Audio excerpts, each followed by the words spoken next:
سابق S S P Malir Rao Anwar کو آج انسداد دہشت گردی کی خصوصی عدالت میں پیش کیا جائے گا۔ محسود قبیلے کے قانونی مشیر پیر رحمان محسود کا کہنا ہے کہ راؤ انوار کو کڑی سے کڑی سزا دی جانی چاہیے۔ راؤ انوار 2 مہینے کی روپوشی کے بعد سامنے آئے، جس میں چیف جسٹس کا کلیدی کردار ہے۔ ہم سندھ پولیس کی کاوشوں کو بھی سراہتے ہیں، جبکہ پر امید ہیں کہ انصاف کے تقاضوں کو پورا کیا جائے گا۔ کراچی میں انسداد دہشت گردی کی عدالت کے باہر ذرائع ابلاغ عامہ کے نمائندوں سے گفتگو کرتے ہوئے محسود قبیلے کے قانونی مشیر پیر رحمان محسود کا کہنا تھا،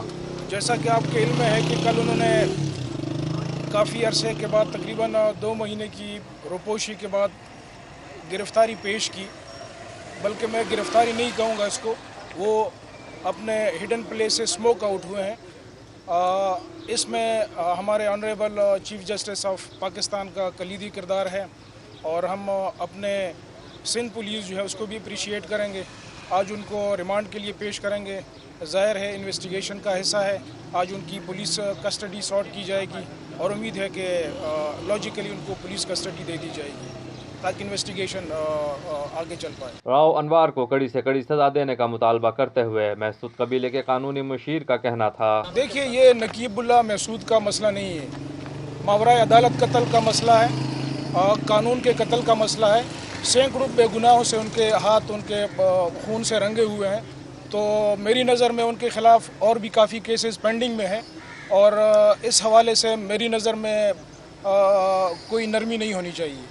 سخت سے سخت اور کڑی سے کڑی سزا ہونی چاہیے، کیونکہ ہماری ریاست کے آج کل وہ حالات بھی نہیں ہیں جو پہلے تھے۔ مزید اگر انہوں نے ریاست کو مضبوط کرنا ہے تو ان کو کڑی سے کڑی سزا ہونی چاہیے۔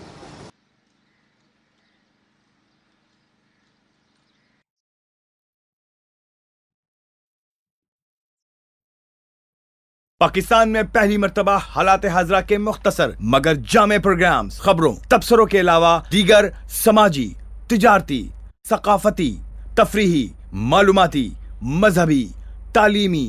صحت اور بچوں کے پروگرامز صرف TNN TV پر۔